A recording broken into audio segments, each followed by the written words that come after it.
এর চেতনা তো বাংলাদেশ জাতীয়তাবাদী ছাত্রদল সবচেয়ে বেশি ধারণ করে। কারণ এই আন্দোলনে ছাত্রদলের শহীদ সংখ্যা বেশি। আমরা যদিও পুরো বাংলাদেশের যতজন শহীদ হয়েছে জুলাই ছাত্র জনতার গণ অভ্যুত্থানে, আমরা সকল শহীদদের স্মরণে আজকে বাংলাদেশ জাতীয়তাবাদী ছাত্রদলের উদ্যোগে আলোয় আলোয় স্মৃতিতে সমুজ্জ্বল কর্মসূচি গ্রহণ করেছি। এখানে আমরা প্রথমে 1 মিনিট নীরবতার সাথে দোয়া পাঠ করেছি সকল শহীদদের জন্য। আল্লাহ যেন ওনাদেরকে জান্নাতুল ফেরদাউস নসিব করে, এবং তার সাথে সাথে আমরা মোমবাতি জ্বালিয়ে শ্রদ্ধা নিবেদন করেছি। আপনারা জানেন, দীর্ঘ 17 বছর ফ্যাসিবাদ বিরোধী আন্দোলন সংগ্রামে বাংলাদেশ জাতীয়তাবাদী দলের অনেক নেতাকর্মী শহীদ হয়েছে, এবং তার সাথে সাথে বিভিন্ন তখনকার সময়ের বিরোধী দলের অনেক নেতাকর্মীও শহীদ হয়েছে। তো আপনারা জানেন যে এই সংখ্যাটা বাংলাদেশ জাতীয়তাবাদী দলের বেশি।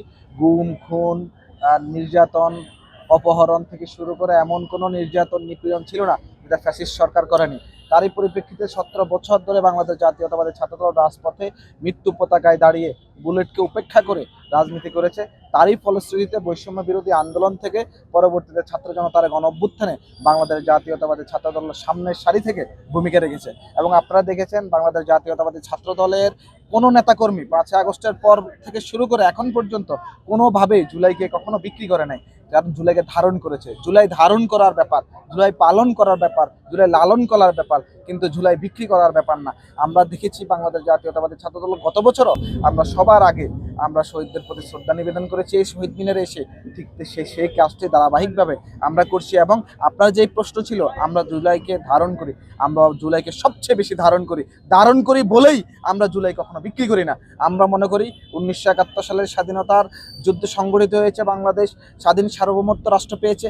আমরা মনে করি 90-এর স্বৈরাচার বিরোধী আন্দোলনে বাংলাদেশের আবার গণতন্ত্র পুনরুদ্ধার হয়েছে। পরবর্তীতে দীর্ঘ 17 বছরের ফ্যাসিস্ট সরকারের পতনের মাধ্যমে বাংলাদেশে আবারও চলাফেরার স্বাধীনতা, রাজনৈতিক স্বাধীনতা থেকে শুরু করে সকল মৌলিক বিষয়গুলো আবারও নতুন করে মানুষের মাঝে জন্ম নিয়েছে, যে মানুষ সেটা পালন করছে।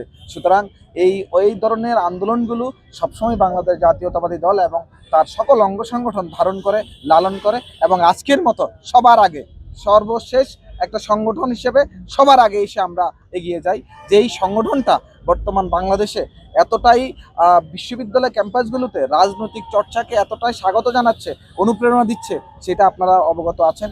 আমরা জুলাইকে লালন করি, ধারণ করি, পালন করি, এবং সবার আগে আমরা জুলাইকে পালন করেছি, এবং এটা অব্যাহত থাকবে ইনশাআল্লাহ।